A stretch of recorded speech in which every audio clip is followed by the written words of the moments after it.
Hi hello welcome to my channel. இன்னைக்கு நான் தக்காளி ஊறுகாய் எப்படி செய்யலான்ட்டு காட்ட போறேன்.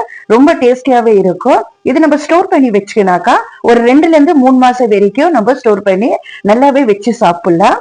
ரொம்ப ஈஸியான இன்கிரீடியன்ஸ் தான் வச்சு செய்யறதா இருக்குது. அதுக்கு முன்னாடி நான் புதுசா சேனல்ல ஓபன் பண்ணிக்கிறதுனால புதுசா பாக்குறவங்க என் சேனல்ல சப்ஸ்கிரைப் பண்ணி பாருங்க. கூடவே பெல் பட்டனும் நீங்க ஆன் பண்ணி பார்த்தா தான் நான் போடுற அடுத்த நோட்டிபிகேஷன் உங்களுக்கு வந்து சேரும். என்னோட சேனல் பேர் வந்து பெங்களூர் தமிழச்சி ஹோம் மேக்கர். நீங்களும் எனக்கு ஆதரவு கொடுத்தாக்கா நான் அடுத்தடுத்த வீடியோ போடுறதுக்கு நல்ல மோட்டிவேஷனாவே இருக்கும். இப்ப எப்படி செய்யலான்ட்டு பாத்துக்கலாம். நான் ஒரு 2ல இருந்து 3 கேஜி தக்காளி நல்ல பழமா இருக்கிறது பெரிய பெரிய தக்காளியா நான் வாங்கிக்கிறேன். தக்காளி வந்து பழுத்துட்டு இருந்தாக்கா நல்ல கலர் கொடுக்கும். அதனால நான் பழமா இருக்கிற தக்காளி வாங்கி நல்லா கழுவி அது மேல இருக்கிற தண்ணி எல்லாம் துடிச்சு இந்த மாதிரி நம்ம குட்டி குட்டியாவே கட் பண்ணி ஒரு குக்கர்ல நம்ம எடுத்துக்கணுமா இருக்குது. நான் இன்னைக்கு குக்கர்ல தான் செஞ்சுக்கிறது. ரொம்ப குயிக்காவே செஞ்சு எடுத்துலாம் இந்த மாதிரி செஞ்சாக்கா. இப்ப வந்து கட் பண்ண தக்காளி கூட ஒரு நெல்லிக்காயோட சைஸ் புளியோ நான் நல்லாவே கிளீன் பண்ணிட்டு அது கூடவே சேர்த்துக்கிறேன். கல்லு உப்பு கூடவே 1 டேபிள் ஸ்பூன் மஞ்சள் தூளை நம்ம சேர்த்துக்கணும். குக்கர் லாக் பண்ணிட்டு ஒரு 2ல இருந்து 3 விசில் வச்சு எடுத்துக்கலாம். இப்ப பாருங்க கேஸ் நல்லாவே அடங்கிடுச்சு. நானு தக்காளி வேக வைக்கக்குள்ள தண்ணி சேர்க்காதவே நானு வேக வச்சேன். ஏன்னா தக்காளியில தண்ணி நம்மளுக்கு விடும். நான் வந்து பெங்களூர் தக்காளி தான் நானு எடுத்துக்கிறது.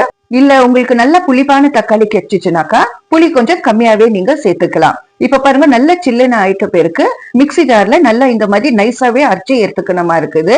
நான் 2 ட்ரூப் போட்டு அரைச்சிக்கிறேன். இப்ப பாருங்க 2ஆவது ட்ரூப் நான் அரைச்சி ஆச்சு. தக்காளி வேக வச்ச அந்த தண்ணியை நம்ம வேஸ்ட் பண்ணுறது வேண்டாம். அது வந்து ஒரு கிண்ணத்துல எடுத்து ஸ்டோர் பண்ணி வச்சுட்டாக்கா ரசம் செய்தாலோ சாம்பார் செய்தாலோ இல்ல சூப்பு செய்தாலோ நம்ம யூஸ் பண்ணிக்கலாம். தக்காளியில ஒரு சொட்டு கூட நான் தண்ணி ஆட் பண்ணல. இருந்தாலும் நம்மளுக்கு இவ்வளவு ஜூஸாவே கிடைச்சிக்குது.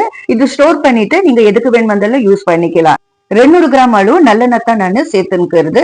நல்லெண்ணெய் சேர்க்கறதுனால ஊறுகாய்க்கு டேஸ்ட் நல்லாவே இருக்கும்.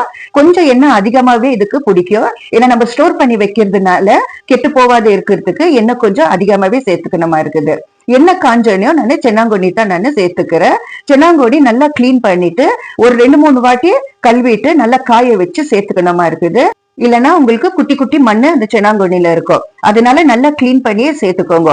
இப்ப வந்து ஒரு 30 பல்லு பூண்டு நல்லா தோலை உரிச்சு இதுலயே சேர்த்துக்கலாம். ஸ்லோ பிளேம்ல தான் இது நல்லாவே வதக்கணுமா இருக்குது. கொஞ்சம் நல்லா லைட் ப்ரௌன் ஆனனையும் மிளகாத்தூள் சேர்த்துக்கலாம். இது வந்து வீட்டு மிளகாத்தூள் நல்லா 2 டேபிள் ஸ்பூன் சேர்த்துக்கிற நல்லா காரசாரமா இருக்கும். இந்த மாதிரி சேர்த்தாக்கா இப்ப வந்து நல்லாவே இது வதக்கிட்ட பேருக்கு தக்காளி அரைச்சு வச்சுக்கிற இல்லையா அதுவும் நம்ம இதுலயே சேர்த்துக்கலாம்.